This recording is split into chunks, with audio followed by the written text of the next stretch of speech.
నమస్తే, welcome to అమ్మా news debate time. నేను మీ లక్ష్మీనాగ్ నరహర్శెట్టి. ఫోన్ ట్యాపింగ్ తెలుగు రాష్ట్రాల్లో ఇప్పుడు ఈ ఫోన్ ట్యాపింగ్ వ్యవహారం పెద్ద దుమారాన్ని లేపుతుంది. ఈ వ్యవహారంలో పోలీస్ అధికారుల దగ్గర నుంచి పెద్ద పెద్ద రాజకీయ నాయకులు సైతం ఉండడంతో ఎప్పుడు ఎవరి పేరు బయటకు వస్తుందోనని కొంతమంది నేతల్లో అధికారులు టెన్షన్, బీపీ రోజు రోజుకు పెరిగిపోతున్నాయి. తెలంగాణలో ఫోన్ ట్యాపింగ్ వ్యవహారంలో గత ప్రభుత్వ హయాంలోని కొంతమంది నాయకులు, ఐఏఎస్, ఐపీఎస్ అధికారులు ఉండడం కూడా గమనార్హం. ఇక తాజాగా ఏపీలోనూ ఈ ఫోన్ ట్యాపింగ్ వ్యవహారం వెలుగులోకి వచ్చింది. టీడీపీ నేత నారా లోకేష్ ఫోన్ కూడా ట్యాప్ అయిందంటూ వస్తున్న వార్తలు కలకలాన్ని సృష్టిస్తున్నాయి. నారా లోకేష్ వాడుతున్న యాపిల్ ఫోన్ ట్యాప్ అయిందని సంబంధిత సంస్థ నుంచి అలర్ట్ రావడంతో టీడీపీ శ్రేణులు అలర్ట్ అయ్యాయి. ఇంతకీ నారా లోకేష్ ఫోన్ ఒకటే ట్యాప్ అయిందా, లేక ప్రతిపక్ష పార్టీలైన జనసేన, బీజేపీ నేతలు కూడా ఫోన్లు కూడా ట్యాప్ అయ్యాయా, లేదా వైసీపీ ప్రభుత్వంపై బురద జల్లేందుకే కూటమి నాయకులు ప్రయత్నిస్తున్నారా? ఇదే అంశంపై ఈరోజు చర్చను కొనసాగిద్దాం. చర్చలో పాల్గొనేందుకు మనతో ఉన్నారు వైసీపీ అధికార ప్రతినిధి తిరుత్తని వేణుగోపాల్ గారు, టీడీపీ అధికార ప్రతినిధి విఎస్ఆర్ చౌదరి గారు, జనసేన పార్టీ వీర మహిళ కృష్ణవేణి గారు. ముందుగా గుడ్ ఆఫ్టర్నూన్ అండి అందరికీ. వేణుగోపాల్ గారు, గుడ్ ఆఫ్టర్నూన్ అండి. వేణుగోపాల్ గారు, good afternoon sir. Good afternoon. వినపడుతుంది సార్. వేణుగోపాల్ గారు, మీరు చూస్తూనే ఉన్నాం తెలుగు రాష్ట్రాల్లో ఫోన్ ట్యాపింగ్ అనేది ఏ రకమైన కలకలం సృష్టించిందో. ఇప్పుడు తాజాగా తెలుగుదేశం పార్టీ నేత నారా లోకేష్ బాబు గారిది కూడా ట్యాప్ అయినట్టుగా తెలుస్తుంది. మరి దీనిలో ఎవరి పాత్ర ఉందని మీరు అనుకుంటున్నారు? ఏమనుకుంటున్నారు ప్లీజ్? సార్ మీ పేరు? సార్ వెంకటేశ్వరరావు. నా పేరు లక్ష్మీ నాగ్ అండి. లక్ష్మీనాగ్. ఎస్, లక్ష్మీనాగే sir. Yes yes sir Lakshminag గారు, మీకు అదేవిధంగా తెలుగుదేశం పార్టీ నాయకులు శ్రీనివాస్ చౌదరి గారికి, జనసేన నాయకురాలు కృష్ణవేణి, అదేవిధంగా అమ్మా న్యూస్ ప్రేక్షకులకు అందరికీ నా నమస్కారం. లక్ష్మీనాగ్ గారు, ఈ రోజు తెలుగుదేశం పార్టీ నాయకులు కానీ, తెలుగుదేశం పార్టీ అధ్యక్షుడు కానీ, లేదా లోకేష్ గారు కానీ ఏ విధంగా ఉందంటే దెయ్యాలు వేదాలు వల్లిస్తున్నట్టున్నాయి. ఈరోజు ఏదైతే గతంలో ఫోన్ ట్యాపింగ్ పాల్పడుతుంది ఎవరు, అదే విధంగా డేటా చోరీ చేసి ఓటర్లు డేటా చోరీకి పాల్పడింది ఎవరు, అప్పటి ఏదైతే బెంగాల్ సీఎం మమతా బెనర్జీ గారు 2022లో అసెంబ్లీలో కూడా చెప్పడం జరిగింది. ఆ 2014లో చంద్రబాబు నాయుడు గారు ముఖ్యమంత్రిగా ఉండేటప్పుడు ఇజ్రాయిల్ నుంచి ఒక సాఫ్ట్వేర్ కొనుగోలు చేయాలి అని చెప్పేసి వచ్చారు. చంద్రబాబు నాయుడు గారు కూడా కొనుక్కున్నారు. మీరు కూడా కొనుక్కుంటా ఉంటే దేశ విద్రోహ శక్తి ఇలాంటివి ఏదైతే దేశ రక్షణకి సంబంధించినవన్నీ ఇలాంటివి చేయకూడదని చెప్పేసి ఆమె నేను వ్యతిరేకించాను, చంద్రబాబు నాయుడు గారు కొన్నారు అని చెప్పేసి ఆమె బెంగాల్లో ఏదైతే అసెంబ్లీలో చెప్పడం జరిగింది. ఒక ముఖ్యమంత్రి ఆమె కూడా అక్కడ. అలాంటి చంద్రబాబు నాయుడు గారికి ఇలాంటివన్నీ తెలుసు కానీ జగన్మోహన్ రెడ్డి గారు చేయరు. ఎందుకంటే వీళ్ళు జగన్మోహన్ రెడ్డి గారు చేస్తుంటే భారతీయ జనతా పార్టీ కానీ, తెలుగుదేశం కానీ, జనసేన కానీ అందరూ 2014 నుంచి 19 వరకు కలిసి ఉన్నారు. మళ్ళీ ఇప్పుడు ఏదైతే గత 2 సంవత్సరాలుగా జగన్మోహన్ రెడ్డి గారి పైన అనేక ఆరోపణలు చేస్తున్నారు. మరి అలాంటి ఉంటే వీళ్ళ దగ్గరే సిబిఐలు ఉన్నాయి, వీళ్ళ దగ్గర ఈడీలు ఉన్నాయి, వీళ్ళ దగ్గర ఇన్కమ్ ట్యాక్స్ ఉన్నాయి, వీళ్ళ దగ్గర దర్యాప్తు సంస్థలు ఉన్నాయి. పెట్టమని చెప్పండి, వెలికి తీయమని చెప్పండి. ఆల్రెడీ కేంద్రం కూడా ప్రకటించింది ఆంధ్రప్రదేశ్ ప్రభుత్వంలో ఇలాంటి ఫోన్ ట్యాపింగ్ సంబంధించి ఏమీ లేవని గత 2 సంవత్సరాల క్రితమే వీళ్ళు ఆరోపణ చేస్తే ఆ రోజు కూడా చెప్పడం జరిగింది. ఏదైతే కేంద్ర ప్రభుత్వం కూడా మేము చెప్పడం ఏమిటంటే ఎన్నికలు దగ్గర పడే కొద్దికి చంద్రబాబు నాయుడు గారికి, ఈ జనసేన పార్టీకి, ఆ భారతీయ జనతా పార్టీకి జగన్మోహన్ రెడ్డి గారిని ఏ విధంగా అడ్డుకోవాలో అర్థం కాక అంతనిగా వచ్చినా మనం గెలవలేమని డిసైడ్ అయినారు. కలిసి వస్తే గెలుస్తామనే ప్రయత్నం చేశారు. కనీసం డిపాజిట్లు కూడా వచ్చే పరిస్థితి లేదని ఈ రోజు అనేక ఆరోపణలు. జగన్మోహన్ రెడ్డి గారు పార్టీ పెట్టేప్పటి నుంచి చూస్తున్నాం. 1,00,000 కోట్ల ఆర్థిక నేరస్తుడు జగన్మోహన్ రెడ్డి గారు, ఆయన్ని ఆదరించండి అన్నారు. జగన్మోహన్ రెడ్డి గారు ప్రతిపక్ష పాత్ర పోషించారు. 150 సీట్లతో అధికారంలోకి వచ్చి 51% ఓటుతో ముఖ్యమంత్రిగా పనిచేయడం జరిగింది. మళ్ళీ ఏం చేశారు? బాబాయ్ హత్య ఎవరైతే చేశారో వివేకానంద రెడ్డి గారి హత్యని ఎవరైతే చేసిన అవినాష్ రెడ్డికి ఆయన మద్దతు ఇస్తున్నాడు, సపోర్ట్ చేస్తున్నాడు జగన్మోహన్ రెడ్డి గారిని ఆరోపించారు. మేమేం చెప్తున్నామంటే ఇప్పుడు మీరే చెప్తున్నారు, ఒక పక్క షర్మిలమ్మ, ఒక పక్క చంద్రబాబు నాయుడు, ఒక పక్క మేము క్యాండిడేట్లను పెడుతున్నాం. కోర్టులోనూ మేము ద్రోహం చేస్తే అవినాష్ రెడ్డి లోపలికి పోతాడు, లేదా నిర్దోషి అయితే బయటకు వస్తాడు. ఆయన ఏమనుకుంటున్నాడు అవినాష్ రెడ్డి గారు, నా పైన ఆరోపిస్తున్న వాళ్ళే దీన్ని చేశారు కాబట్టి వాళ్ళ పైన కూడా ఏదైతే సునీత గారి భర్త రాజశేఖర రెడ్డి, అదే విధంగా వాళ్ళ మేనమామ పైన వాళ్ళపైన అనుమానాలు ఉన్నాయి, వాళ్ళు కూడా విచారించండి అని సిబిఐ కోరారు. వేణుగోపాల్ గారు ఇక్కడ ఒక చిన్న అడ్జస్ట్మెంట్ ఏంటంటే, సామాన్యంగా మీ ఇంట్లో ఎవరన్నా బయట ఎవరన్నా వచ్చి వేణుగోపాల్ గారు పని నా పేరు లక్ష్మీనాగ్ మంచోడు కాదు అని బయట వాళ్ళు వచ్చి ఎవరన్నా చెప్పారు అనుకోండి, నమ్మకం ఉందో నమ్మకం లేదో కరెక్టో కాదో అనుకోవచ్చు. స్వయానా మా మదరో మా చెల్లో వచ్చి మా అబ్బాయి మంచోడు కాదు, మా అన్నయ్య మంచోడు కాదు, ఈ రకంగా చేస్తున్నాడని స్వయానా తల్లో చెల్లో చెప్తే ఎవరైనా ఆలోచిస్తారు కదా. దానికి అదే సునీత గారు కూడా ఎన్నికల ముందు చెప్పారు కదా, 2019 ఎన్నికల్లో కూడా మా నాన్న ఏదైతే వివేకానంద రెడ్డి అవినాష్ రెడ్డి గారిని ఎంపీగా గెలిపించుకోవాలి, జగన్మోహన్ రెడ్డి గారిని ముఖ్యమంత్రిగా గెలిపించుకోవాలని చెప్పి స్టేట్మెంట్లు ఇచ్చిన సునీత గారు ఆ తర్వాత ఆ స్టేట్మెంట్లు ఎట్లా విత్డ్రా చేసుకున్నారు, ఇప్పుడు ఏ విధంగా మార్చి చెప్తున్నారు, మరి అక్కడ ఏమి మర్మం ఉంది? మేము చెప్పడం ఒకటే, ఇక్కడ అవినాష్ రెడ్డి గారే ఒక నిమిషం నాకు గారు ఒక నిమిషం ఉండండి. నేను చెప్పడం ఏమంటే, అవినాష్ రెడ్డి గారే చేశారు అనుకోండి, కోర్టులు ఉన్నాయి, కోర్టు డిసిషన్ ఇస్తాయి, ఆయన ఏదైతే శిక్ష పడితే లోపల పోతాడు. అదే విధంగా ప్రజాక్షేత్రంలో కూడా ఎన్నికల్లో నిలబడుతున్నారు. రేపు ప్రజలు కానీ అవినాష్ రెడ్డి గారిని గెలిపిస్తే వీళ్ళ ఆరోపణలన్నీ తప్పని చెప్పలేసుకుంటారా? షర్మిలా గారు అయితేనేమి, చంద్రబాబు నాయుడు గారు అయితేనేమి, ఎవరైతే ప్రతిపక్షాలు ఆరోపిస్తున్నాయో ఈ రోజు బురదజల్లే కార్యక్రమం చేస్తున్నారో వీళ్ళు ఏమి అప్పుడైనా యాక్సెప్ట్ చేస్తారా అవినాష్ రెడ్డి గారికి సంబంధం లేదని? మేము చెప్పడం ఒకటే, న్యాయస్థానంలోనూ పోరాటం చేస్తాం, ప్రజాక్షేత్రంలోనూ పోరాటం చేస్తాం. వీళ్ళ ఆరోపణలు ఏమన్నా చేయని, రేపు ప్రజాక్షేత్రంలో కానీ గెలిస్తే వీళ్ళు అప్పుడన్నా ఏం జవాబు చెప్తారు రాష్ట్ర ప్రజలకు చూస్తాం. అదే విధంగా ఒక వాలంటరీ వ్యవస్థ గురించి మాట్లాడినారు. వాలంటరీ వ్యవస్థ కూడా ఏం చేశారు? అన్న మాటకి ఒక అప్లికేషన్, ప్రజాక్షేత్రంలో గెలుపు వేరు, తను ఏదైతే కేసుల్లో లేదో మొత్తాన్ని క్లీన్ గా కడుక్కోవడం వేరు. ఇంతవరకు ఇప్పుడు ఫర్ ఎగ్జాంపుల్ మీరు అన్నట్టు జగన్మోహన్ రెడ్డి గారు అభియోగాలు ఎదుర్కొన్నారు, బెయిల్ మీద బయట ఉన్నారు ఆయన, అంతేగాని ఆయన మీద కేసులు ఏం కొట్టలేదు కదా. 1,00,000 కోట్లు చెప్పారు, ఉందా 1,00,000 కోట్లు? ప్రూఫ్ ఉందా 1,00,000 కోట్లకి? 1,100 కోట్లు అదే నిరూపించుకుంటున్నాం. ఇప్పుడు 1,100-1,200 కోట్లు, అదే విధంగా 11 కేసులు, ఛార్జ్ షీట్ వేసి 11 కేసులు, ఆ 11 కేసులు 5-6 కేసులు కొట్టేశారు కదా. ఇప్పుడు ఆ 11 కేసులు 5-6 కేసులు కొట్టేశారు. వాళ్ళు చేసిన 1,00,000 కోట్లు అనేది ఆరోపణలే కదా. అదే మేము చెప్పడం, ఈ రోజు కోర్టులు కానీ ప్రజాక్షేత్రంలో కానీ మా నాయకుడికి పార్టీ పెట్టినప్పటి నుంచి ఈ ఆరోపణలన్నీ ఎదుర్కోవడం సహజంగానే ఆయనకు ఉంది. ఆయన ఎక్కడ వెనక్కి తగ్గలేదు. మీకు మీరు చెప్పండి సమాధానం. క్రాస్ చేయట్లేదు నేను. కోర్టుల మీద వైసీపీ పార్టీకి భారత న్యాయ వ్యవస్థ మీద గౌరవం ఉందా సార్? ఖచ్చితంగా. ఈ రోజు జగన్మోహన్ రెడ్డి గారు సిబిఐని కానీ, ఈడీలు కానీ, ఇన్కమ్ ట్యాక్స్ కానీ చంద్రబాబు నాయుడు విమర్శించినట్టు ఏ రోజు విమర్శించలేదే. చంద్రబాబు నా రాష్ట్రంలోకి సిబిఐ రాకూడదు, నా రాష్ట్రంలోకి ఈడీలు రాకూడదు, నా రాష్ట్రంలోకి ఇన్కమ్ ట్యాక్స్ రాకూడదు, వస్తే మీ అంతా చూస్తాను కేసులు పెడతానన్నాడే. జగన్మోహన్ రెడ్డి గారు అన్ని కేసులు తప్పుడు కేసులు పెట్టా శంకర్రావే చెప్పాడు. ఎవరు? కాంగ్రెస్ పార్టీ శంకర్రావు చెప్పాడు. తెలుగుదేశం పార్టీ మేము జగన్మోహన్ రెడ్డి గారి పైన తప్పుడు కేసులు పెట్టాము, సోనియా గాంధీ ప్రమేయంతో, చంద్రబాబు నాయుడు గారి ప్రమేయంతో ఎర్రనాయుడు గారు పెట్టారు, జగన్మోహన్ రెడ్డి గారికి ఇవన్నీ సంబంధం లేని విషయాలు అని శంకర్రావు ఏదైతే ఎమ్మెల్యేగా ఉండిన శంకర్రావు కేసులు పెట్టాడో జగన్మోహన్ రెడ్డి గారి పైన ఆయనే ఒప్పుకున్నాడు. అయినా కూడా 11 కేసులు పెట్టారు, ఛార్జ్ షీట్లు వేశారు. కానీ జగన్మోహన్ రెడ్డి గారు 5-6 కేసులు పుట్టించుకోవడం జరిగింది. ఇంకుంటే 5-6 కేసులు ఉన్నాయి. మేము ఎక్కడ ఈ రోజు మేము సిబిఐని కానీ, ఈడీని కానీ, ఇన్కమ్ ట్యాక్స్ కానీ ఇదేమి అంటే దర్యాప్తు సంస్థలు కాదు, దీన్ని గౌరవించాలి. కాకపోతే మేమేం ప్రేయర్ చేస్తున్నాడు అవినాష్ రెడ్డి గారు, వాళ్ళపైన కూడా విచారించండి. ఏదైతే 2019లో ఎన్నికలకు ముందు చంద్రబాబు నాయుడు గారు ముఖ్యమంత్రిగా ఉండేటప్పుడు ఈ హత్య జరిగిందో ఆ ఆయుధాలన్నీ, ఏదైతే హత్యకు ఉపయోగించిన ఆయుధాలన్నీ ఇప్పుడు కనుమరుగైపోయినాయి, ఆ ఆధారాలన్నీ లేవు.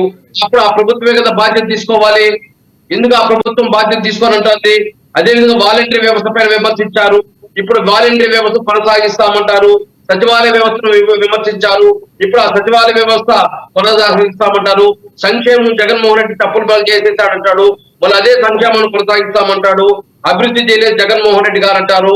మరి అభివృద్ధి చేయనప్పుడు జగన్మోహన్ రెడ్డి గారు వీళ్ళెందుకు కలవాల్సి వచ్చింది?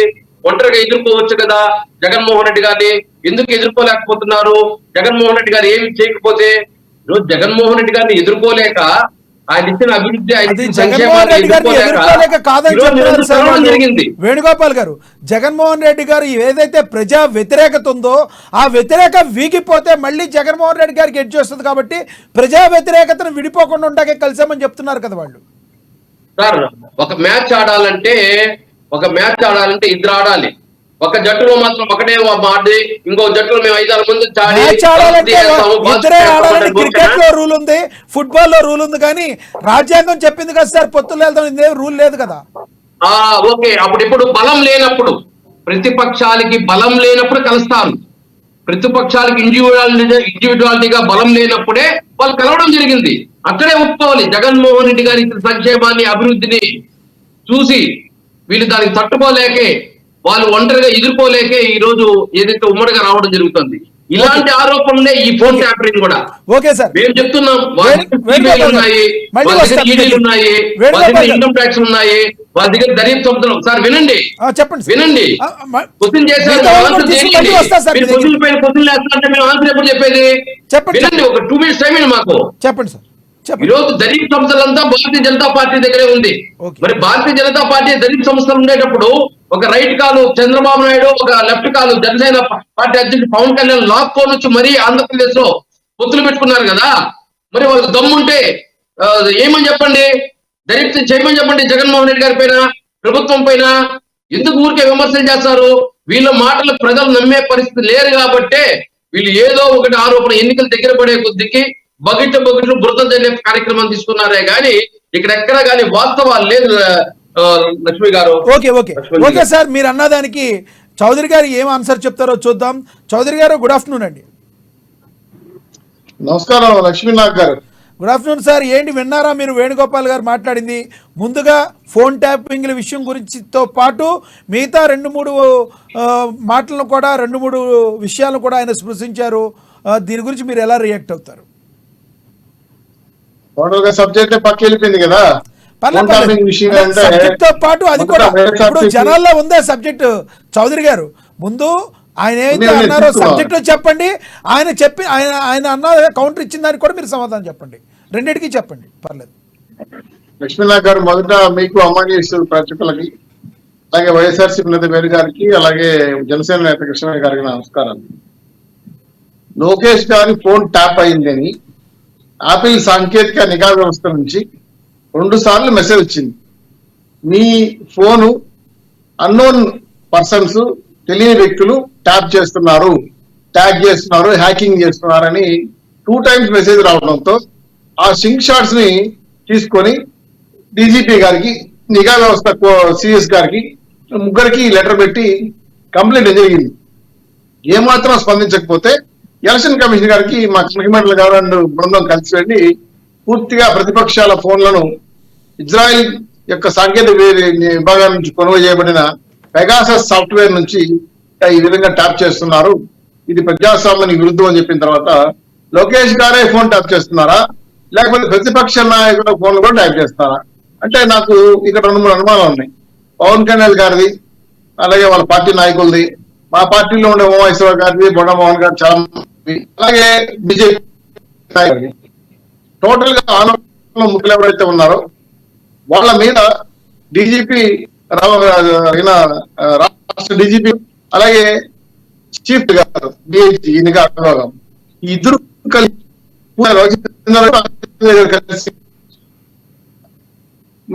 తొంగలు దొక్కేసి రాష్ట్ర తొత్తులుగా మారిపోయి సాఫ్ట్వేర్ ని మెసేజ్ ఇస్తున్నారు. ఇది ఆంధ్ర అయితే పట్టడం చాలా కష్టం, అనిపక్ష నాయకులు కూడా ఆపాడుతున్నారు. సో ప్రకారం పనిచేసే సాంకేతిక విభాగం యాపిల్ ఫోన్ వాళ్ళు చౌదరి గారు, మీ వాయిస్ డిస్టర్బెన్స్ వస్తుంది, కొంచెం సిగ్నల్ తక్కువ ఉన్నట్టుంది. మీ దగ్గరికి నేను మళ్ళీ వస్తాను, ఒక్కసారి అక్కడ సిగ్నల్ ఒకసారి చెక్ చేయండి సార్. ఈరోజు కృష్ణవేణి గారితో మాట్లాడదాం. కృష్ణవేణి గారు, గుడ్ ఆఫ్టర్నూన్ అండి. ఒక్కసారి చెక్ చేద్దాం. మళ్ళీ వస్తాను సార్ మీ దగ్గరికి. ఏం మాట్లాడలేదుగా మీరు, మళ్ళీ వస్తాను. ఈలోపు కృష్ణవేణి గారితో మాట్లాడదాం. కృష్ణవేణి గారు, గుడ్ ఆఫ్టర్నూన్ అండి.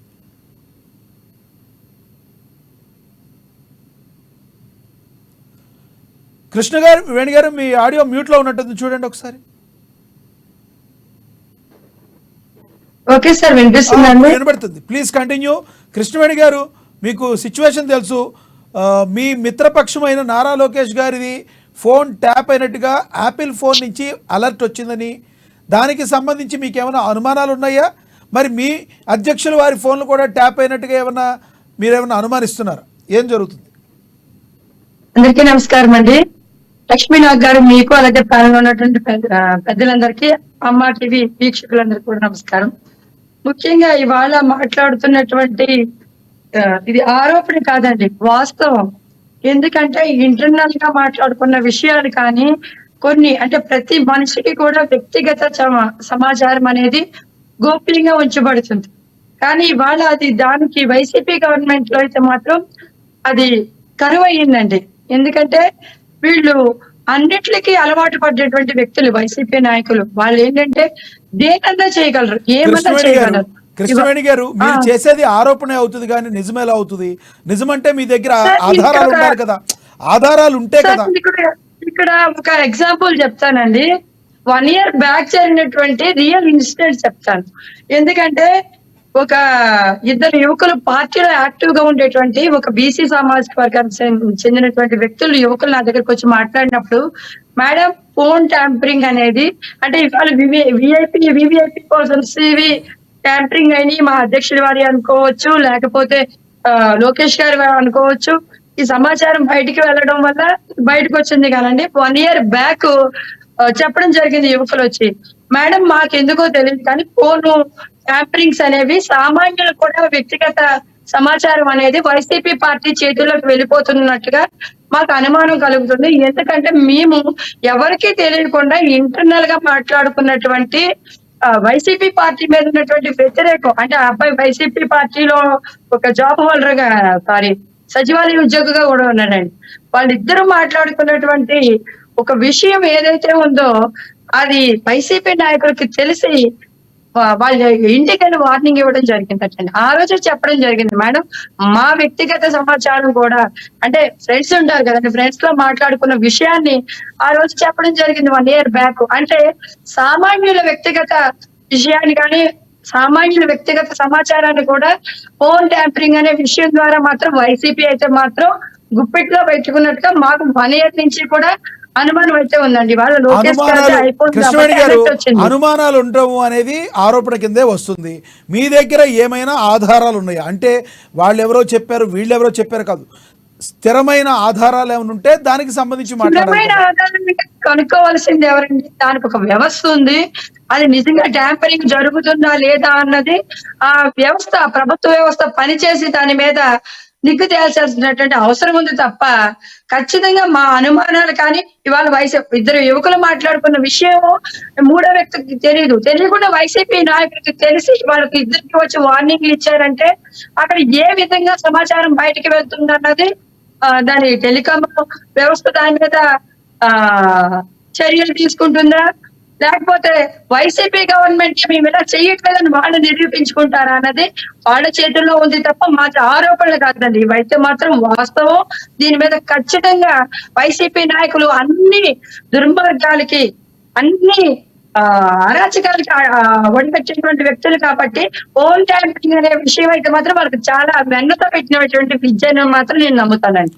ఓకేనండి, మనం థ్యాంక్ యూ అండి. మళ్ళీ వస్తాను మీ దగ్గరికి. విఎస్ఆర్ చౌదరి గారి దగ్గరికి వెళ్దాం. చౌదరి గారు, వినబడుతుందా sir? Okay okay, please continue sir, please. Sir, ఇప్పుడు రాష్ట్ర వ్యాప్తంగా పెగాసస్ సాఫ్ట్వేర్ ఎందుకు కొన్నారు? అది ప్రతిపక్షాల మీద ఎందుకు వదులుతున్నారు? ఎందుకు ప్రతిపక్ష నాయకులు ఫోన్ ట్యాప్ చేస్తున్నారు?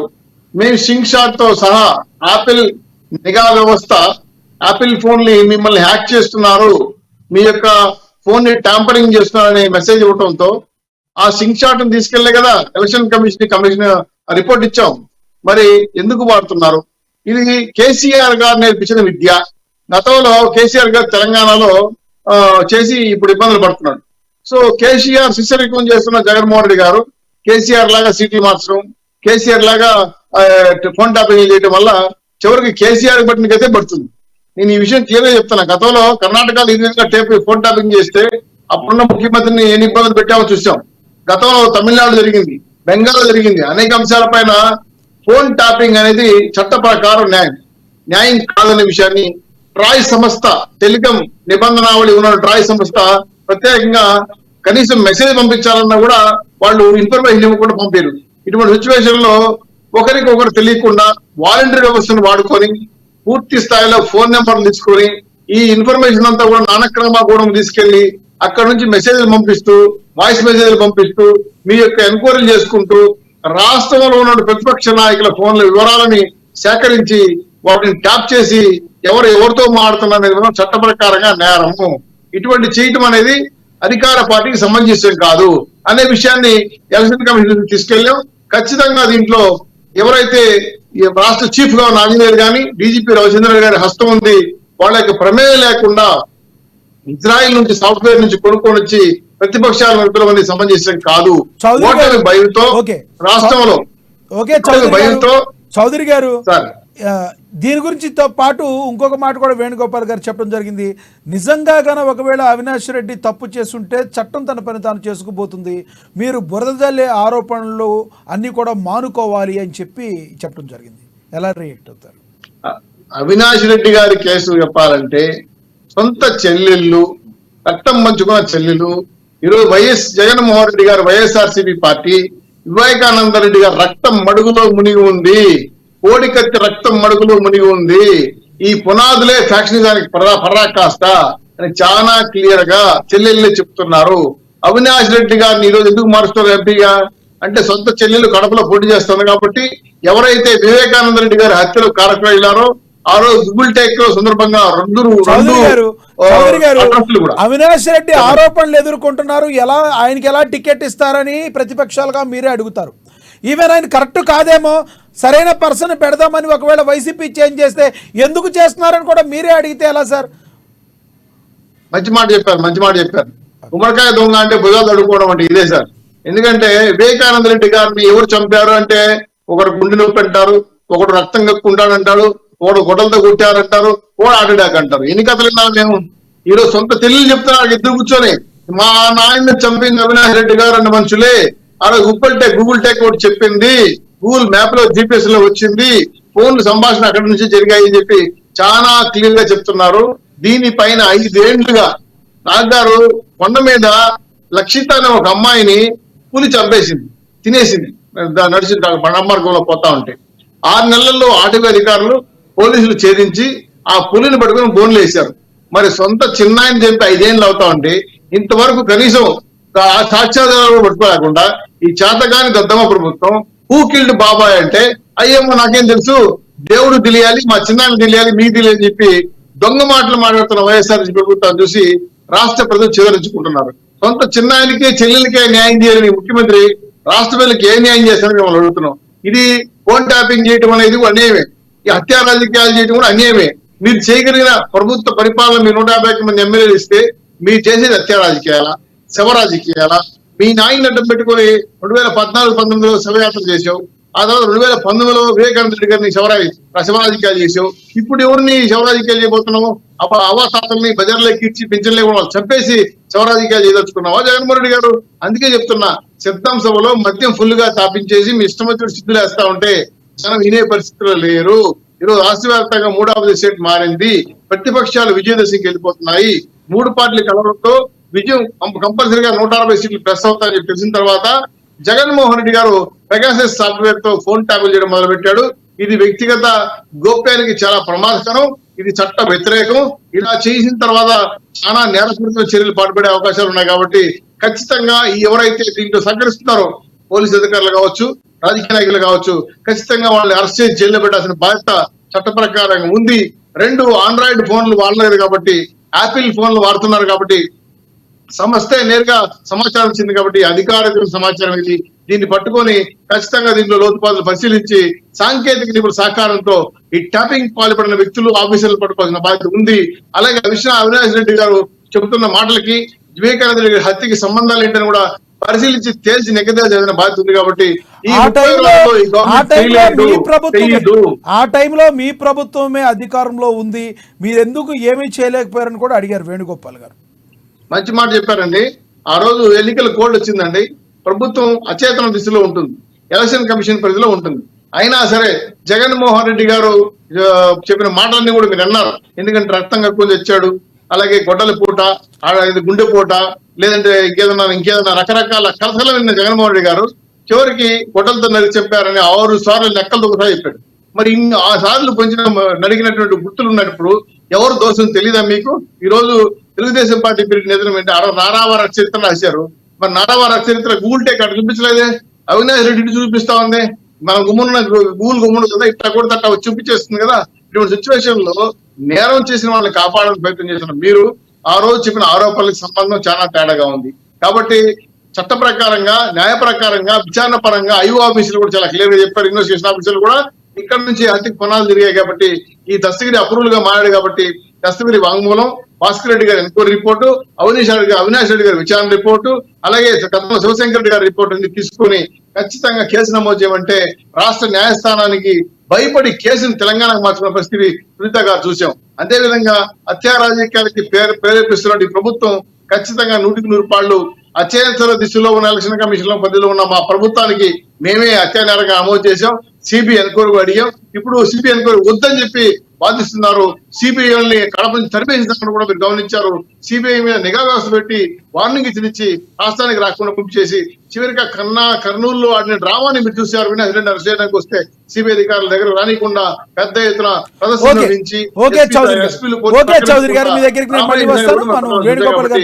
ఈ అవినాష్ రెడ్డి గారి హత్యకారులైన వ్యక్తుల్ని కాపాడుతున్న జగన్మోహన్ రెడ్డి గారిని ఖచ్చితంగా రాష్ట్ర ప్రభుత్వం దోషి నిలబడుతుంది. గవర్నమెంట్ మారిన తర్వాత దీని వెనకాల ఉన్న కలుగులో దాకా దొంగలు బయట తీస్తాం, శిక్ష ఖచ్చితంగా అనిపిస్తారు, దోషులు పట్టుకుంటాం. వీళ్ళు పట్టుకోలేని చేయలేని పని ఉమ్మడి రాష్ట్ర ప్రభుత్వం మేము చేసి తీరుతామని చెప్పి వార్నింగ్ ఇస్తున్నాం, హెచ్చరిస్తున్నాం. ఓకే, వేణుగోపాల్ గారు, ప్రధానంగా ప్రతిపక్షాలు కూడా ఎక్కువగా మాట్లాడేది ఏంటంటే జగన్మోహన్ రెడ్డి గారు నిరంతర శ్రామికుడులా ప్రతిరోజు నిత్యం జనాల్లో ఉండి ప్రతిపక్షంలో ఉన్నప్పుడు ఎప్పుడు కూడా జనాలకి బాగా దగ్గరగా ఉన్నారు.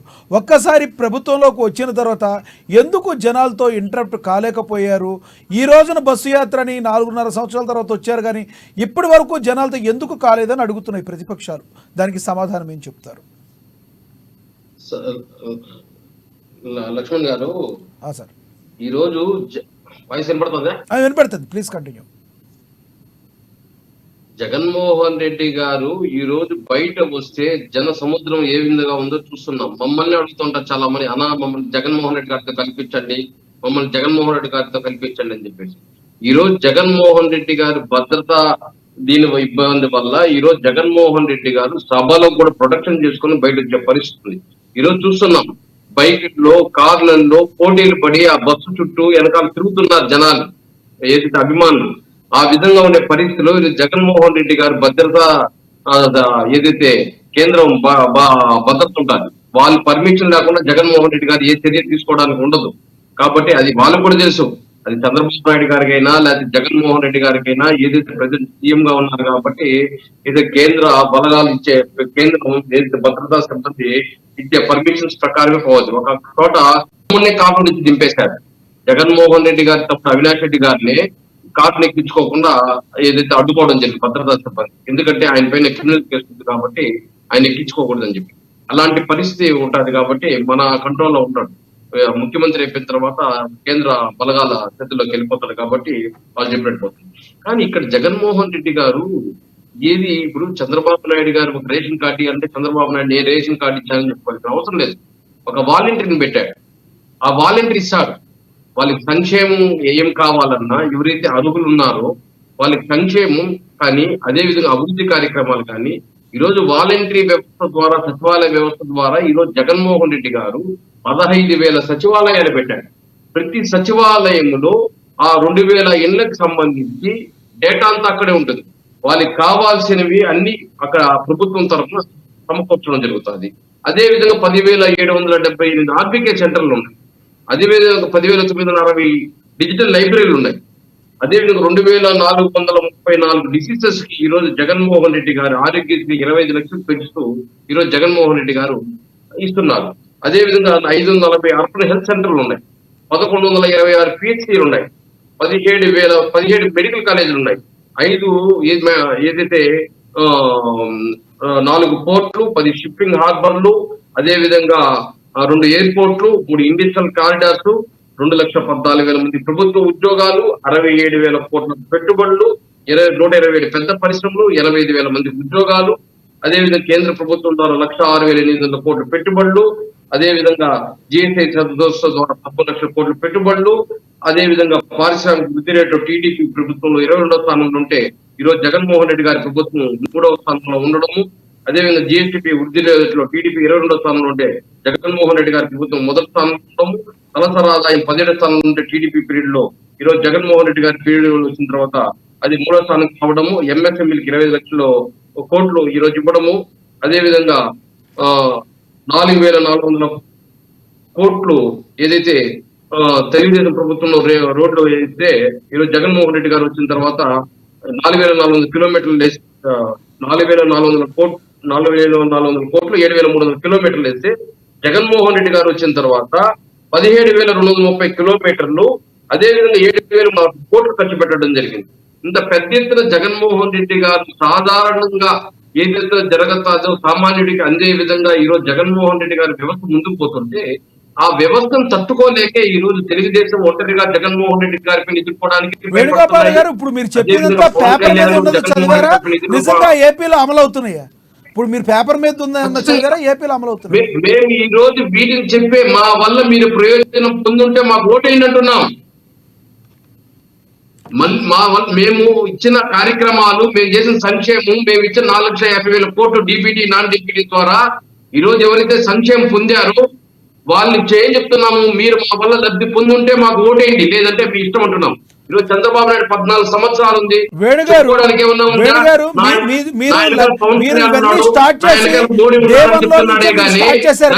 ఓటేయండి చంద్రబాబు నాయుడు దమ్ముందా అడగడానికి, చంద్రబాబు నాయుడు దమ్ముందా నన్ను చూసి ఓటేయాలని అడగడానికి.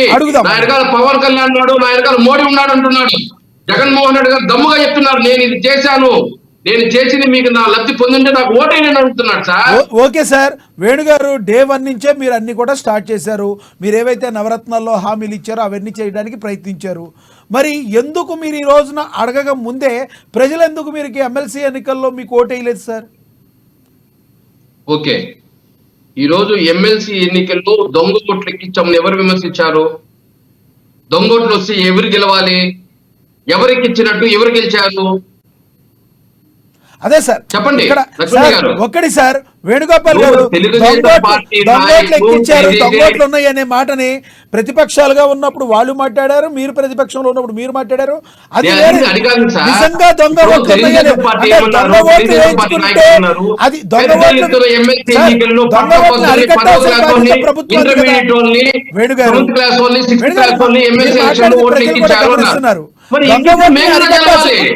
దొంగ ఓట్లను అరికట్టాల్సిన బాధ్యత. మరి ఎక్కించింది నిజమా, మేము ఎక్కించింది నిజమా, వాళ్ళు ఎక్కించింది నిజమా చెప్పాలి. నేను అడిగిన క్వశ్చన్ అది కాదు సార్, నేను అడిగిన క్వశ్చన్ అది కాదు. నేను అడిగిన క్వశ్చన్ ఏంటంటే మీరు నిజంగా ఏమన్నా లబ్ధి పొందుంటే మాకు ఓటేయండి అని మీరు ఇప్పుడు చెప్తున్నాం, మాకే వేస్తారని చెప్తున్నారు. మా నినాదమే అది. ఓకే, చేసిన మీకు ఎందుకు ఓటేయలేదు? సంవత్సరం క్రితం జరిగిన ఎమ్మెల్సీ ఎన్నికల్లో పట్టభద్రులు మీ వైపు ఎందుకు లేరు? దానికి సమాధానం డైరెక్ట్. అదే సార్ లక్ష్మణ్ గారు ఇప్పుడు 75 సంవత్సరాల స్వతంత్ర భారతదేశంలో మన ఆంధ్రప్రదేశ్ లో 4 లక్షల ఉద్యోగాలు ఉంటే 2,10,000 ఉద్యోగాలు జగన్మోహన్ రెడ్డి గారు ఇచ్చారు. చంద్రబాబు నాయుడు ప్రభుత్వం 40,000 కోట్లతో ఈ రోజు రాష్ట్రాన్ని ఉద్యోగులకు ఖర్చు పెడుతుంటే ఈ రోజు జగన్మోహన్ రెడ్డి గారు పెన్షన్లు, గవర్నమెంట్ పెన్షన్లు గాని, గవర్నమెంట్ ఉద్యోగాల జీతాలు గాని ఈ రోజు 85,000 కోట్లు ఖర్చు పెట్టినారు ఒక సంవత్సరానికి. అంటే జగన్మోహన్ రెడ్డి గారు ఏదైతే పట్టభద్రులకు న్యాయం చేసినట్ట, లేదా చంద్రబాబు నాయుడు గారు న్యాయం చేసినట్ట? ఈ రోజు విద్యలో గాని, వైద్యంలో గాని, ఉద్యోగస్తుల విషయంలో గాని దేంట్లోనే సవాల్ చేస్తాం. 2014 నుంచి 2019 వరకు చంద్రబాబు నాయుడు 35,000 ఉద్యోగాలు ఇస్తే జగన్మోహన్ రెడ్డి 2,14,000 ఉద్యోగాలు ఇచ్చాడు. అది గొప్ప, ఇది గొప్ప? ఈ రోజు 75,000 కోట్లు ఈ రోజు విద్యకు జగన్మోహన్ రెడ్డి గారు 5 సంవత్సరాలు ఖర్చు పెడితే చంద్రబాబు నాయుడు పెట్టింది 13,000 కోట్లు. మరి చంద్రబాబు నాయుడు పెట్టింది గొప్ప, మేము పెట్టింది గొప్ప? విద్యలోను, వైద్యంలోను, ఆరోగ్యంలోను, అదే విధంగా రైతులకు ఇచ్చే సంక్షేమ కార్యక్రమాల్లోనూ దాంట్లో జగన్మోహన్ రెడ్డి గారు ముందున్నారు కాబట్టి మేము అడుగుతున్నాం. ఓకే, మేమేమైతే మా వల్ల లబ్ధి పొందినా ఓటేయండి అన్నారు.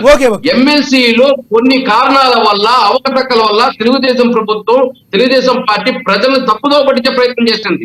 దొంగోట్లు ఎక్కిచ్చేశారు, 6వ తరగతి వల్ల 5వ తరగతి దొంగోట్లు ఎక్కిచ్చేశారు, వాళ్ళు గెలిచిపోతున్నారని ఒక మభ్య పెట్టి రాష్ట్ర ప్రజల్ని పట్టభద్రులు, అది వేసేది ఎవరు? పట్టభద్రులు, ఎమ్మెల్సీ, కొంత టీచర్లు సంబంధించినవి. అది ఎప్పుడు కానీ టీచర్, అది కమ్యూనిస్టులు, అలాంటి పరిస్థితులు వాళ్ళు గెలుస్తారే కానీ ఇక్కడ ప్రభుత్వం ఎప్పుడు గెలిచింది లేదు, ఏ ప్రభుత్వం కానీ గెలిచింది లేదు. ఆ పట్టభద్రులకు, ఆ టీచర్స్ సంబంధించింది కానీ, ఆ పట్టభద్రులకు సంబంధించింది కానీ కొన్ని పీడిఎఫ్ పార్టీలు అట్లా వేరే పార్టీలు ఉంటాయి, ఆ పార్టీలే గెలుస్తాయి అక్కడ. ఓకే సార్, మీ దగ్గరికి నేను మళ్ళీ వస్తాను. కృష్ణవేణి గారు ఇప్పుడున్న సిచ్యువేషన్ లో వేణుగోపాల్ గారు మాట్లాడినంత మీరు ఎలా ఏకీపిస్తారా? సార్, వాళ్ళు ఏంటంటే నోరు తెరిస్తే అన్ని అబద్ధాలు తప్ప ఏమీ ఉండదు. జగన్మోహన్ రెడ్డి గారు కోచింగ్ సెంటర్ లో వీళ్ళందరికీ అదే ట్రైనింగ్ ఇవ్వబడుతుంది. ఎందుకంటే ఇవాళ ఆయన చెప్పింది, వేణుగోపాల్ గారు చెప్పింది ప్రతి ఒక్కటి అబద్ధమేనని గ్రౌండ్ స్థాయిలో ఉన్నటువంటి ప్రతి ఓటర్కి, ప్రతి వ్యక్తికి కూడా తెలుసు. ఇవాళ వాలంటీర్ ఉద్యోగులు అని వీళ్ళే చెప్తారు. అదే జగన్మోహన్ రెడ్డి గారు చెప్తారు ఏమని, మీరు స్వచ్ఛంద సేవకులు మాత్రమే, దీనికి చట్ట పద్ధతి ఉండదు, స్వచ్ఛంద సేవకులుగా మాత్రమే మిమ్మల్ని వాలంటీర్లు ఉపయోగించుకుంటున్నాము అని ఇదే జగన్మోహన్ రెడ్డి గారు చెప్తారు. వాలంటీర్స్ ఏమన్నా జీతాలు పెంచమని అడిగినా ఏమైనా సరే వీళ్ళే ఇన్ని లక్షల ఉద్యోగాలు ఇచ్చేసామని వీళ్ళే చెప్తారు, ఇన్ని లక్షల ఉద్యోగాలు ఇచ్చేసామని చెప్తారు, ఇంత డబ్బు వెళ్ళిపోతుందని చెప్తారు. కొంతమంది వాలంటీర్ సంఖ్య అక్కడ కనిపించదు.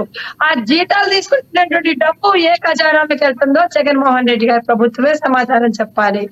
ఇంకా జగన్మోహన్ రెడ్డి గారికి అశేషంగా ఇసుకేస్తే రానంత జనం వచ్చేస్తే గనక ఈ పాత ఫోటోలు తెచ్చుకొని ఎడిటింగ్లు చేసుకోవడం ఎందుకు? ఈ గ్రీన్ మ్యాట్లు వేసుకొని జనాన్ని వచ్చినట్టుగా ఒక వ్యక్తిని 10 చోట్ల పేస్ట్ చేసి చూపించడం.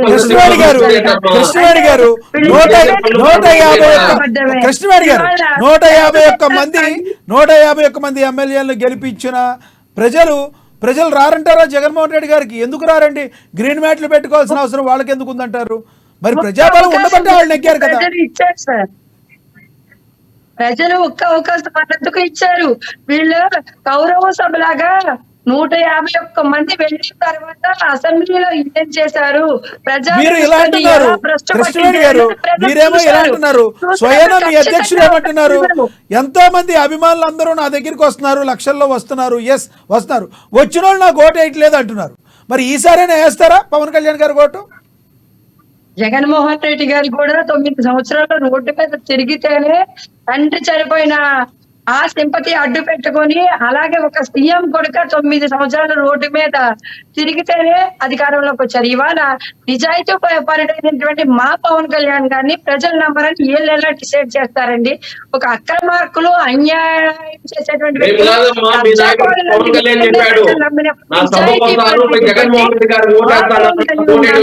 ఎందుకు నమ్మరు, ఎందుకు ఆశీర్వదించరు? అంటే జగన్మోహన్ రెడ్డి గారు ఎవరైనా మనిషి కాదంటే పైనుంచి ఏమైనా ఉట్టి కట్టుకుని ఊరేగారా, లేకపోతే పైనుంచి ఊడిపడ్డాడా? ఈయన ఏమైనా శాశ్వత ముఖ్యమంత్రిగా ఈయనకై చిరునామా ఏమైనా ప్రజలు చెక్కేశారా? మేకపోత గాంభీర్యం మాటలండి వైసీపీ నాయకులు కానీ తప్ప ప్రజల్లో వీళ్ళకి స్టఫ్ లేదు. లేనప్పుడు వీళ్ళు ఇలా పగల్పాలు చెప్పుకునే బతికేయాలి తప్ప 175కి 175 అన్నారు. ఆ పైన వచ్చేటువంటి 17 సీట్లు కూడా రావండి. కృష్ణవేణి గారు, వాళ్ళకి ఎన్ని సీట్లు వస్తాయో పక్కన పెడితే ప్రస్తుతం మీదేంటంటే మీ తిరుపతి సీట్లో లొల్లి ఇంకా అయినట్లేదు. ఏంటి పరిస్థితి? రానున్న రోజుల్లో ఆరణి శ్రీనివాస్ గారు కంటిన్యూ అయ్యే అవకాశం ఉందా, లేదంటే నాగబాబు గారికి ఏమైనా ఇస్తారా? మరి స్వయాన మీ పార్టీలో ఉన్న వాళ్ళే ధిక్కార స్వభావం వినిపిస్తున్న పరిస్థితి ఉంది. అదేవిధంగా చూస్తే మీకు గత 4-5 రోజుల క్రితం పోతిరి మహేష్ గారు కూడా వెళ్ళిపోవడం జరిగింది. మరి రానున్న రోజుల్లో ఇంకా టైం దగ్గరకు వచ్చేసే కొద్దీ మీరు ఇంకా బాలారిష్టాలని దాటకపోతే జనాల దగ్గరికి ఇంకెలా వెళ్తారు? తిరుపతి సీట్లో ఏం జరగబోతుంది? డెఫినెట్ గా అండి, ఎందుకంటే మాకు కూటమికి ఎప్పుడూ కూడా గ్రౌండ్ స్థాయిలో కార్యకర్తలు క్యాడర్ బలంగా ఉంది. అక్కడ ఏ నాయకుడిని పెట్టినా సరే కానీ మా కూటమి యొక్క రిఫ్లెక్షన్ దాని మీద ఉంటది కాబట్టి ఖచ్చితంగా విన్ అయ్యేటువంటి పరిస్థితి ఉంటుంది. పోతిని మహేష్ గారు లాంటి వ్యక్తి నేను వేరే పార్టీకి వెళ్తే కనుక నా తల తీసేయండి, నా చేతులు నరికేయండి అన్నాడు ఆయన. ఇవాళ ఎక్కడికి వెళ్ళి ఆ కత్తుల ఫోన్లో వెళ్ళి తలపెట్టాడు. ఇవాళ కృష్ణవేణి గారు కోసుకుంటాము లేదంటే తల కోసుకుంటాము ఇవన్నీ ఫ్లోలో మాట్లాడారు పెడితే వేణు గారు ఒక్క నిమిషం కృష్ణవేణి గారు కావచ్చు, వేరే చోట కావచ్చు, మా కూటమిలో ఎవరు అర్హులో వాళ్ళే నిర్ణయిస్తారు. మాకు బలంగా టీడీపీ, జనసేన, బీజేపీ క్యాడర్ మాకు బలంగా ఉంది కాబట్టి అక్కడ ఎవరికి పొట్టు పెట్టినా సరే కానీ ఖచ్చితంగా విన్ అయ్యి అసెంబ్లీకి, పార్లమెంట్ కి పంపించేటువంటి ప్రక్రియలోనే మేము ఉన్నాము. ఖచ్చితంగా మేము అంత బలంగా కార్యకర్తలందరూ కట్టకట్టుకుని నాయకులందరూ బలంగా తిరుపతిలో నాగబాబు గారు గానీ పోటీ చేస్తే మీ క్యాడర్ కిరణ్ రాయల్ గాని వీళ్ళందరూ ఎవరైతే ఉన్నారో కృష్ణవేణి గారు మేము ఆరణి శ్రీనివాసులు ఒప్పుకోవట్లేదు అన్నట్టుగా తెలుస్తున్నట్టుగా మాట్లాడారు. అలాంటి వీడియోలు కూడా చూసాము. మరి ఒకవేళ నాగబాబు గారు కానీ సీట్ ఇస్తే కిరణ్ రాయల్ గారు కానీ మీ యొక్క పార్టీలో ఉన్న వాళ్ళందరూ సపోర్ట్ చేసే అవకాశం ఉందా? ఆయన కూడా వ్యతిరేకిస్తారా? డెఫినెట్ గా సపోర్ట్ చేస్తారండి. ఎందుకంటే ఇవాళ అక్కడ ఖచ్చితంగా కొంచెం కొంచెం వ్యతిరేకత ఉన్నటువంటి నాయకుల్ని మార్చడము ముఖ్యమే. అలాగే ప్రజాదరణ ఉన్నటువంటి వ్యక్తులు ఎక్కడికెళ్ళినా సరే అక్కడ వినేటువంటి పరిస్థితి ఉంటుంది. అలాంటి వ్యక్తుల్ని ఓన్ చేసుకోవడానికి మా క్యాడర్ కానీ, టీడీపీ క్యాడర్ కానీ, బీజేపీ క్యాడర్ కానీ ఎప్పుడు సిద్ధంగానే ఉన్నాం. మా నాయకులు మమ్మల్ని ప్రిపేర్ చేశారు కాబట్టి ఖచ్చితంగా మేము ఓన్ చేసుకుని గెలిపిస్తాం. మాకు వ్యతిరేకత ఏముండదు. అక్కడ నాగబాబు గారు వచ్చినా వ్యతిరేకించరు. అలాగే శ్రీనివాస్ గారు ఎవరైతే చెప్తున్నారో ఆయన మీద కొంచెం వ్యతిరేకత ఉన్నటువంటి మాట అయితే వాస్తవమే. కాబట్టి దీన్ని కూడా సరిదిద్దడానికి నిన్న మా నాయకులందరూ కూడా, మా అధ్యక్షులందరూ కూడా కలిపి సమావేశం అవడం కూడా జరిగిందండి. వైసీపీ నాయకుల్లో కుమ్లాట్లు లేవండి, వాళ్ళే రెబల్స్ చేసుకునేటువంటి పరిస్థితి. వైసీపీది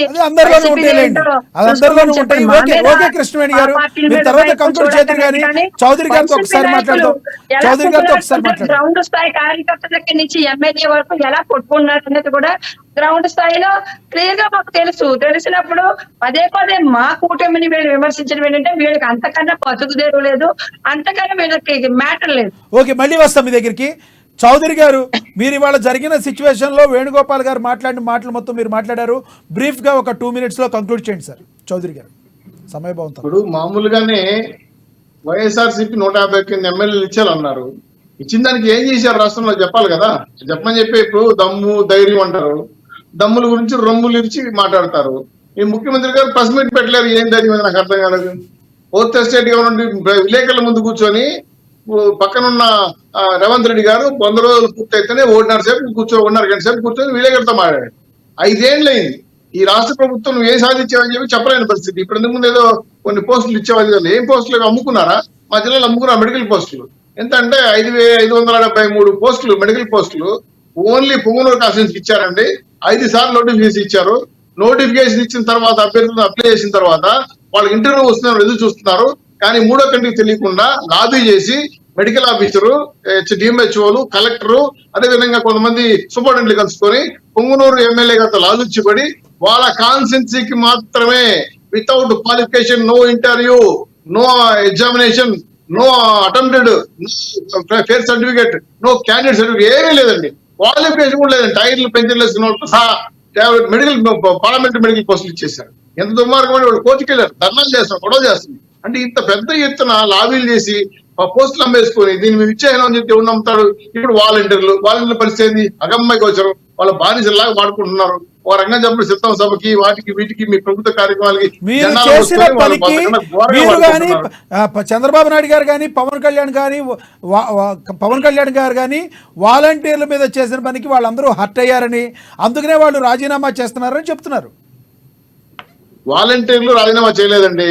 వాలంటీర్లు మా సైన్యం కాబట్టి ఇప్పుడు కలర్లు మడత పెట్టండి. వాళ్ళు సింహాల్లాగా వస్తారు, పార్టీ కోసం పనిచేస్తారు. మీరు ఏం పీక్కుంటారో అని చెప్పింది మీ నాయకులే కదా. అంటే వాలంటీర్లు అంతా మీ నాయకులేనే కదా లెక్క మేము ఆడుకునింది. మేమనేది అంటే వాలంటీర్లు అందరూ చట్టాలు కాకపోవచ్చు, కొంతమంది ఖచ్చితంగా మీ పార్టీ కార్యకర్తలు ఉన్నారు. అందుకే ఎలక్షన్ కమిషన్ ఏం చేసింది, మేము వాలంటీర్లు పక్కన పెట్టమనింది, ఎలక్షన్ ఉపయోగించమని చెప్పింది, ఉపయోగించదని చెప్పింది. ఆ ప్రకారం ముందుకెళ్ళండి. అంతేగాని ఇప్పుడు వాలంటీర్కి ఇచ్చే జీతం 5,000 ఎవరికి వస్తుందండి? 5,000 వాళ్ళ జీతాలు ఏం పోబడుతుంది? అందుకే మేమేం చేసాము, నిజాయితీగా పనిచేసే క్వాలిఫైడ్ వాలంటీర్లు, చదువుకున్న వాలంటీర్లు, చదువుకున్న 10,000 ఇస్తామని చెప్పాం. సో వాళ్ళందరూ ఇప్పుడు రాజీనామా చేయడం మానేశారు.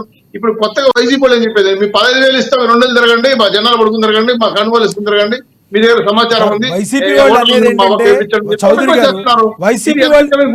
చౌదరి గారు వైసీపీ వాళ్ళు అనేది ఏంటంటే కొంతమంది వాలంటీర్లు ఈ రకంగా చేశారని మీరని వాలంటీర్ల మీద అభియోగం చేశారు. వాలంటీర్ వ్యవస్థను వ్యతిరేకిస్తున్నామని ఒక మాట చెప్పలేకపోతున్నారు మీరు. మేము ఇచ్చాము సంక్షేమ పథకాలన్నీ కూడా వేస్ట్ అన్నారు మీరు. అభివృద్ధి ఇవ్వలేదన్నారు. ఈ సంక్షేమ పథకాలు మేము ఇవ్వము. వేణుగారు ఒక నిమిషం ఆగండి.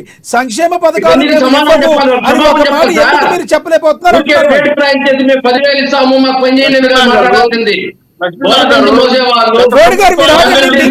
మీరు కంక్లూడ్ చేద్దరు ప్లీజ్. మీరు కంక్లూడ్ చేద్దరు చౌదరి గారు. గత ప్రభుత్వం ఏదో నిర్ణయం తీసుకుంటే వచ్చే కొత్త ప్రభుత్వం ఏదైనా క్యారీ ఆన్ చేయాలి. మీలాగా ప్రజాప్రస్థానం కూల్చేయలేదు కదా. వాలంటీర్ వ్యవస్థ మీరు పెట్టారు, అందులో నిజాయితీ పనులు కూడా ఉన్నారు, మేము కొనసాగిస్తాం. మీరు అన్నాకంటే మూయించేశారు, మేము కొనసాగిస్తాం. పేదలకు అన్నం పెట్టలేని మీ దుర్మార్గ ప్రభుత్వం, మేము పెడతాం అన్నం. కాబట్టి గత ప్రభుత్వంలో తీసుకునే పాలసీ నిర్ణయాలు కొనసాగిస్తాం. వాలంటీర్ వ్యవస్థ వృధా, వాలంటీర్ పనికిరాదని చెప్పట్లా. అందులో నిజాయితీ పనులు చౌదరి గారు నిజంగా మీ ప్రభుత్వం కనుక ఒకవేళ మీరన్నట్టు మీ పాయింట్ ఆఫ్ వ్యూలో ప్రభుత్వం ఫామ్ చేస్తే ఇప్పుడు ఎవరైతే రిజైన్ చేశారో వాలంటీర్లు వాళ్ళ పరిస్థితి ఏంటి? రిజైన్ చేసిన వాళ్ళని మీరు పట్టించుకోరా? రిజైన్ చేసిన వాళ్ళని కూడా తీసుకుంటారా? లేదంటే రిజైన్ చేయకుండా ఉన్న వాళ్ళని కంటిన్యూ చేస్తారా? సార్ ఇక్కడ ప్రతిపక్ష నాయకులు చెప్పేది ఒకటే మాట. మా బాబు గారు చాలా క్లియర్ చెప్పారు, వాలంటీర్ వ్యవస్థను కొనసాగిస్తామని చెప్పారు, వాళ్ళకి జీతం పెంచుతామన్నారు. ఎవరైతే వీళ్ళ పార్టీ నాయకులు నమ్మి రిజైన్ చేశారో మేమేం చేయగలిగింది? రిజైన్ చేసిన తర్వాత పార్టీ వాళ్ళు భరించుకోవాలి. వాళ్ళు ఇప్పుడు పునరాలోచనలోకి వచ్చి మళ్ళీ అప్లై చేశారనుకోండి, అప్లై చేయమనండి. అప్లై చేసిన తర్వాత ఖచ్చితంగా ఇంటర్వ్యూ ఉంటుంది, ఎగ్జామినేషన్ ఉంటుంది, ఖచ్చితంగా ఓరల్ టెస్ట్ ఉంటుంది. వాలంటీర్ ఎలిజిబిలిటీ ఉంటాడో చూసుకొని ఫిల్టరైజ్ చేసి పార్టీ కార్యకర్తలుగా నిర్ణయించుకొని ప్రభుత్వ ఉద్యోగ పరంగా ఇచ్చే అవకాశాలు ఎక్కువ ఉన్నాయి. వాలంటీర్లందరికీ కూటమి తరపున మీరు భరోసా ఇస్తున్నారు. వాలంటీర్లందరికీ కూటమి తరపున మీరు భరోసా ఇస్తున్నారు, ఎవరు కూడా రిజైన్లు చేయొద్దు. రిజైన్లు చేసిన వాళ్ళు మాకు తెలియదు, కానీ రిజైన్లు చేయకుండా ఉన్న వాళ్ళందరినీ కూడా మీరు ప్రభుత్వ ఉద్యోగులుగా పరిగణిస్తారంటారు. ప్రభుత్వ ఉద్యోగులు పరిగణించే ముందు ఫిల్టరైజ్ చేస్తామంటున్నా, మళ్ళీ చెప్తున్నా, ఫిల్టరైజ్ కంపల్సరీ జరుగుతుంది. వైఎస్ఆర్సీపీ కార్యకర్తలను పక్కన పెడతారు. క్వాలిఫైడ్ కావాలి, చదువుకున్న వాళ్ళు 10వ క్లాస్ పిల్లకాయలు, పిల్లకాయలు, చదువుకున్న వ్యక్తులకు ఎవరికి ఉద్యోగాలు ఎవరు, వాళ్ళు ఫిల్టర్ చేసి ఎగ్జామ్ చేస్తాము. ఎగ్జామినేషన్ రాయాలి, ఇంటర్వ్యూ ఫేస్ చేయాలి, వాలంటరీ ఎంక్వైరీ చేయాలి, అదేవిధంగా క్యాండిడేట్ ఎంక్వైరీ చేయాలి, క్యాండిడేట్ సర్టిఫికేట్ కూడా కావాలి. ఎందుకంటే ఆయన ఎవరు ఏంటి, ఎక్కడి నుంచి వచ్చారో తెలుసుకోవాలి. కాబట్టి ఇన్ని రకాల ప్రభుత్వ నిబంధనల్ని అప్లై చేసి వాలంటరీ కంక్లూడ్ చేయండి. మీరు ఏం చెప్పదలుచుకున్నారు? కంక్లూడ్ చేయండి సార్ ప్లీజ్.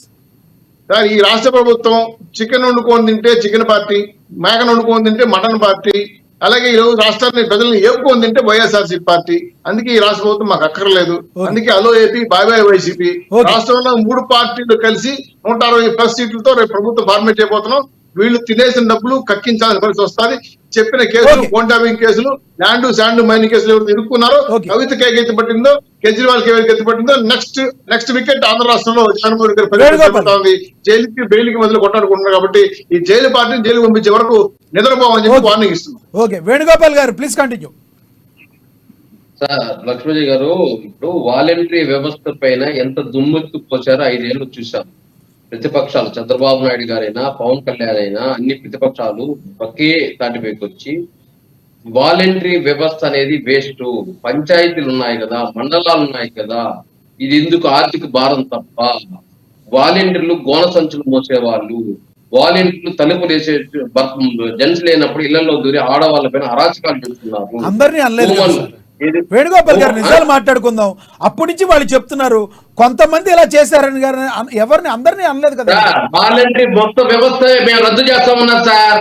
వాలంటరీ వ్యవస్థ రద్దు చేస్తాము, వీళ్ళు అరాచకాలు చేస్తున్నారు, హ్యూమన్ ట్రాపింగ్ చేస్తున్నారు, వీళ్ళ వల్లే భారతదేశంలో మన రాష్ట్రంలో మిస్సింగ్ కేసులు మహిళలు ఎక్కువ వచ్చాయి విమర్శించారు. వాళ్ళు మర్చిపోవచ్చు, రాష్ట్ర ప్రజలు మర్చిపోరు. వీళ్ళు ఎన్నికలు ముందు ఒకటి చెప్తారు, ఎన్నికల తర్వాత ఇంకోటి చెప్తారు. వీళ్ళు మెమరీ లాస్ ఉన్నట్టు రాష్ట్ర ప్రజలు మెమరీ లాస్ లేదు, వాళ్ళు తగిన బుద్ధి చెప్తారు. మేము చెప్పడం ఏమంటే ఈ రోజు చంద్రబాబు నాయుడు గారు అవకాశ రాజకీయాల కోసం ఏమన్నా మాట్లాడతాడు. ఎన్నికల ముందు ఒకటి మాట్లాడతాడు, ఎన్నికల తర్వాత ఒకటి మాట్లాడతాడు. ఏదైతే ఈ రోజు సంక్షేమం ఇచ్చి రాష్ట్రం అప్పుల పాలు చేసేసింది జగన్మోహన్ రెడ్డి గారు, వెనుజులా చేసింది, జింబాబా చేసింది, శ్రీలంక చేసింది అన్నాడు.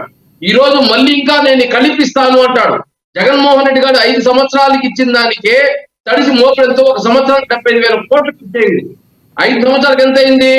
మొత్తం దాదాపు 4,50,000 కోట్లు ఈ రోజు డీబీటీ నాన్ డీబీటీ ద్వారా ఖర్చు పెడితే ఈయన వస్తే ఏదైతే సూపర్ 6 అంట, ఆ సూపర్ 6 గాని ఖర్చు పెడితే 1,50,000 కోట్లు ఖర్చు అవుతుంది. ఏదైతే ఆర్థికవేత్తలు చెప్తుంది. మరి 1,50,000 కోట్లు ఏడాయా తెస్తావు అంటే నేను సంపదలు సృష్టిస్తా అన్నాడు. మరి 14 సంవత్సరాలు సంపద సృష్టిస్తే రాష్ట్రంలో నువ్వు దిగేటప్పుడు 4 లక్షల కోట్ల అప్పు ఎందుకయింది? నువ్వు రాష్ట్రంలో సంపద సృష్టించడం 14 సంవత్సరాలుగా ముఖ్యమంత్రిగా ఉండి 14 సంవత్సరాలు ఎక్కడ చేశారండి ఆయన? 5 ఏళ్ళుగానే చేస్తుంది. మీరు విభజిత ఆంధ్రప్రదేశ్ ని మొత్తం ఆంధ్రప్రదేశ్ ని కలిపేస్తే ఎలా? విభజిత ఆంధ్రప్రదేశ్ లెక్కలోకి తీసుకోవాలి, కానీ మీరు 5 ఏళ్ళ లెక్కలోకి తీసుకోవాలి. 14 సంవత్సరాలని మీరు అడ్డుపడ్డా చివరి నిమిషం ఇచ్చారు. నాకు అడ్డుపడ్డారు క్వశ్చన్ నాకు ఆన్సర్ అర్థమైంది. సార్ చెప్పండి సార్, నేను అడ్డుపడతలా. మీరు కంక్లూడ్ చేయండి. మీరే చేయండి. 9 సంవత్సరాలు ఇప్పుడు 1,50,000 కోట్లు అప్పులయ్యాయి. ఉమ్మడి రాష్ట్రం మన ఆంధ్రప్రదేశ్ వాటా 1,50,000 కోట్లు. చంద్రబాబు నాయుడు మరి ఏం అభివృద్ధి చేశారు రాష్ట్రాన్ని? ఆంధ్రప్రదేశ్ మనకు వచ్చి 1,50,000 కోట్లు అప్పులు వచ్చాయి. మరి చంద్రబాబు నాయుడు ఎందుకు అప్పులు తెచ్చాడు? ఆస్తులు కదా దావాలి, ఎందుకు దాలేకపోయినాడు? తెలంగాణలో ఆస్తులు వదిలేసి రాత్రి బస్సుకి వచ్చేసాడే. వైజాగ్ లో ఏదో మునిగిపోతా ఉందని, ఏదైతే ఓటుకు నాటు కేసులు పడతామని చెప్పి 1,50,000 అప్పులు తెచ్చేసి ఆస్తులతో తెలంగాణకి వచ్చేసాడు. మళ్ళీ 5 సంవత్సరాలు ఏం చేశాడు? మొత్తం 4 లక్షల కోట్లు అప్పు చేశాడు. 2.5 లక్షల కోట్లు అప్పు చేశాడు. 4 లక్షల కోట్లు అప్పు చేశాడు. ఏదైతే గవర్నమెంట్ 100 కోట్లు పెట్టాడు. ఇవన్నీ వాస్తవాలు మాట్లాడుకోవాలి. ఊరికే వీళ్ళు ఆరోపణ చేసేసి వేణుగోపాల్ గారు కంక్లూడ్ చేయండి. ప్లీజ్ చౌదరి గారు ఆగండి. వేణుగోపాల్ గారు కంక్లూడ్ చేయండి. రానున్న రోజుల్లో ఏపీ ప్రజలకి మీరేం చెప్పబోతున్నారు? మీరు నెక్స్ట్ స్టెప్ ఏం తీసుకోబోతున్నారు? మీరు ఏం నమ్ముతున్నారు? ప్లీజ్ కంక్లూడ్ చేయండి ప్లీజ్. సార్, జగన్మోహన్ రెడ్డి గారు రాష్ట్రంలో 5,50,00,000 మందికి నమ్మకాన్ని కలిగించాడు. జగన్మోహన్ రెడ్డి గారు చెప్పితే మాట తప్పడు, మడమ తిప్పడు. చంద్రబాబు నాయుడు గారు నిజం చెప్తే తల 1000 ముక్కలైపోతాయి. ఆయన అబద్ధాలే మాట్లాడతాడు, నిజాలు మాట్లాడు. జగన్మోహన్ రెడ్డి గారు చివరి నిమిషం వరకు ఆయన చెప్పిన మాట కట్టుబడి ఉంటాడని జనాలకు తెలుసు. కాబట్టి ఈ రోజు దాదాపు 65% ఓట్లతో జగన్మోహన్ రెడ్డి గారు దాదాపు 170 సీట్లు గెలబోతున్నారు. ఓకే, వాళ్ళు చూసుకోమని చెప్పండి. ఓకే, వాళ్ళకి దమ్ముంటే జగన్మోహన్ రెడ్డి గారికి ఎదురమ్మని చెప్పి చూద్దాం. ఓకే ఓకే కృష్ణవేణి గారు 175కి 175 సీట్లు గెలవడానికి మేము స్టిక్ ఆన్ అయి ఉన్నాం అని చెప్పి వేణుగోపాల్ చెప్తున్నారు. కంక్లూడ్ చేయండి ప్లీజ్. జగన్మోహన్ రెడ్డి గారు ఒక్కరే నిద్ర వ్యవస్థలో ఉన్నారనుకున్నామంటే, కాకపోతే ఇలాంటి వైసీపీ నాయకులు అందరూ కూడా డిబేట్ లో కూడా నిద్రపోతూ మాట్లాడుతున్నట్టు మాకు అనిపిస్తుంది. పర్సనల్ గా వద్దండి కృష్ణవేణి గారు, మీరు కంక్లూడ్ చేయండి. పర్సనల్ గా వద్దు, నిద్రపోతున్నారు అది కాదు, కానీ మీరు ఏం చేయబోతున్నారు? 175 సీట్లు వైసీపీ పార్టీ గెలిస్తే మీరు ఎందుకు ఎన్ని గెలుస్తున్నారు అది చెప్పండి. నిజాలు చెప్పడు ప్రజలకి. నిజంగా 175కి 175 నియోజకవర్గాలు భిన్నైపోయేటువంటి పరిస్థితి ఉంటే వైసీపీ నాయకులు ఎందుకు పరుగులు పెడుతున్నారు? ఎందుకు మాటికి చీటి మాటికి వాళ్ళ క్యాండిడేట్లు వాళ్ళు మార్చుకుంటూ ఉన్నారు? అలాగే జగన్మోహన్ రెడ్డి గారు నోరు తెరిస్తే సిద్ధం అని బోర్డులు పెట్టుకుని తిరగడం తప్ప అక్కడ అభివృద్ధి ఏముంది? ఇవాళ చంద్రబాబు నాయుడు గారు హయాంలో అప్పులు చేసేస్తారని చెప్తున్నారు. కృష్ణవేణి గారు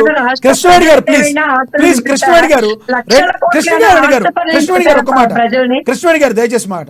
మీరు 2014లో టీడీపీ పార్టీతో పొత్తు పెట్టుకున్నారు. 2018లో కంప్లీట్ గా కొడితే టీడీపీ కుంభస్థలం బద్దలైపోయి కింద కూర్చోవాలని చెప్పి మాట్లాడారు పవన్ కళ్యాణ్ గారు. నిజంగా ఏం జరిగిందో ప్రజలందరికీ కూడా తెలుసు. కానీ రాష్ట్ర సౌలభ్యం దృష్ట్యా మళ్ళీ మీరు పట్టాలెక్కి మీరు ఇద్దరు కూడా జట్టుగా కట్టి ముందుకెళ్తున్నారు. తప్పులేదు, వెళ్ళొచ్చు. ప్రజాస్వామ్యంలో శాశ్వత శత్రువులు శాశ్వత మిత్రులు అనేది రాజకీయాల్లో ఉండరు. అయితే 2024లో చంద్రబాబు నాయుడు గారు పవన్ కళ్యాణ్ గారు ఇద్దరూ కూడా ప్రజలకు మీరిచ్చిన హామీలు ఒకవేళ మీరు ప్రభుత్వం స్థాపిస్తే చేస్తారా? అట్ ద సేమ్ టైం సీఎంగా చంద్రబాబు నాయుడు గారు ఉంటారంటున్నారు. సీఎంగా చంద్రబాబు నాయుడు గారు ఉంటే మరి పవన్ కళ్యాణ్ గారు సీఎంగా లేకపోతే మరి ఆయనకి ఏదైనా ప్రజల్లో సరిగ్గా జరగలేదు అనిపిస్తే చంద్రబాబు నాయుడు గారిని వ్యతిరేకించే అవకాశం 2024లో ఉందా? నిజంగా ఇద్దరూ కలిసి కరెక్ట్గా ప్రజలకు చేస్తారా? కంక్లూడ్ చేయండి ప్లీజ్. ఇక్కడ పవన్ కళ్యాణ్ గారే చెప్పడం జరిగిందండి. పవన్ కళ్యాణ్ గారి మాట నుంచి ప్రజలకు అంత నమ్మకం ఉంది కాబట్టి ఈ ఏదైతే మేము ఉమ్మడి మేనిఫెస్టో అని చెప్తున్నామో ఇవి అమలు కాకపోతే నన్ను అడగండి, నేను దీనికి బాధ్యత తీసుకుంటానని పవన్ కళ్యాణ్ గారు, మా అధ్యక్షులు పవన్ కళ్యాణ్ గారే ప్రజలకు హామీ ఇవ్వడం జరిగింది. ఖచ్చితంగా చంద్రబాబు నాయుడు గారిలో కూడా ఆ మార్పు దిశగానే ఆయన కూడా రాష్ట్ర ప్రయోజనాల గురించి ఆలోచిస్తున్నారు కాబట్టి ఇచ్చిన ప్రతి హామీని కూడా మేము నెరవేరుస్తామని చెప్పడం జరిగింది. ఇవాళ రాష్ట్రం ఎంత అప్పుల పాలైపోయి అభివృద్ధి లేకుండా ఎలాగ శూన్యమైపోతుందో మన గ్రౌండ్ స్థాయి నుంచి మనకి కనపడుతోందండి. ఒక భవిష్యత్తు తరం నాశనం అయిపోద్ది. మళ్ళీ వైసీపీ అనేటువంటి పార్టీ వస్తే గనక ఇప్పటికే ఇంజనీరింగ్ స్టూడెంట్స్ దగ్గర నుంచి మెడికల్ స్టూడెంట్స్ దాకా సాధారణ డిగ్రీ చదువుకున్న స్టూడెంట్స్ వరకు కూడా భవిష్యత్తు నాశనం చేసేస్తారు వైఎస్ఆర్ సిపి గవర్నమెంట్ లో ఉన్నటువంటి జగన్మోహన్ రెడ్డి గారి నిర్ణయాలు. ఓకే, మీరే గెలుస్తారంటారు. చివరిగా పర్సనల్ గా అడుగుతున్నారు, ఏంటి మీ వాయిస్ ఏమైంది? పవన్ కళ్యాణ్ గారితో పాటు మీరు కూడా గట్టిగా తిరుగుతున్నట్టున్నారు. క్యాంపెయినింగ్ సార్, మాకు కాకినాడ జిల్లాలో పవన్ కళ్యాణ్ గారు పిఠాపురం నుంచి పోటీ చేయడం, మేము ఎంపీ గారికి అలాగే ఇక్కడ ఉన్నటువంటి పంతం నానాజీ గారికి, అంటే ఇప్పటి వరకు 7 సంవత్సరాల నుంచి కూడా చాలా కష్టపడ్డాము. ఇవి అలాగే మా మిత్రపక్షమైనటువంటి టీడీపీ నాయకులకు కావచ్చు, బీజేపీ నాయకులకు కావచ్చు, మేమంతా కూడా గ్రౌండ్ వర్క్ నుంచి క్యాంపెయినింగ్ వరకు కూడా రోజు 18 గంటల పైచీలకు కష్టపడుతున్నామండి. థ్యాంక్ యూ నాయకులు కృష్ణవేణి గారు, ధన్యవాదాలండి. మీరు అనుకున్న ఆశయాలు మీరు నెరవేర్చుకోవాలని అమ్మా న్యూస్ ద్వారా కోరుకుంటున్నాం. వైసీపీ వాళ్ళు ఏదైతే కోరుకుంటున్నారో జగన్మోహన్ రెడ్డి గారి ఆశయాలు తీరాలని అమ్మా న్యూస్ నుంచి కోరుకుంటున్నాం. టీడీపీ వాళ్ళ ఆశయాలు కూడా నెరవేర్చాలని కోరుకుంటున్నాం. ఓవరాల్గా అమ్మా న్యూస్ యొక్క ముఖ్య ఉద్దేశం ఏంటంటే అంతిమంగా ప్రజలందరికీ కూడా మంచే జరగాలి, మంచి జరిగే ప్రభుత్వాన్నే ప్రజలు ఎన్నుకోవాలని కోరుకుంటున్నాం. ధన్యవాదాలండి. చర్చలో పాల్గొన్నందుకు తిరుత్తని వేణుగోపాల్ గారు వైసీపీ నుంచి, టీడీపీ నుంచి విఎస్ఆర్ చౌదరి గారు, జనసేన పార్టీ వీర మహిళ కృష్ణవేణి గారు చర్చలో పాల్గొన్నందుకు ధన్యవాదాలు. ఇదండి ఇవాళ స్పెషల్ డిబేట్. ప్రతిరోజు కూడా ఎప్పుడు కూడా ప్రజలకి మంచి జరగడానికి చేసే ప్రతి ప్రయత్నంలోనూ కూడా అమ్మా న్యూస్ ముందుంటుందని చెప్పి తెలియజేస్తున్నాం. చూస్తూనే ఉండండి అమ్మా న్యూస్, నిజం కోసం జనం కోసం.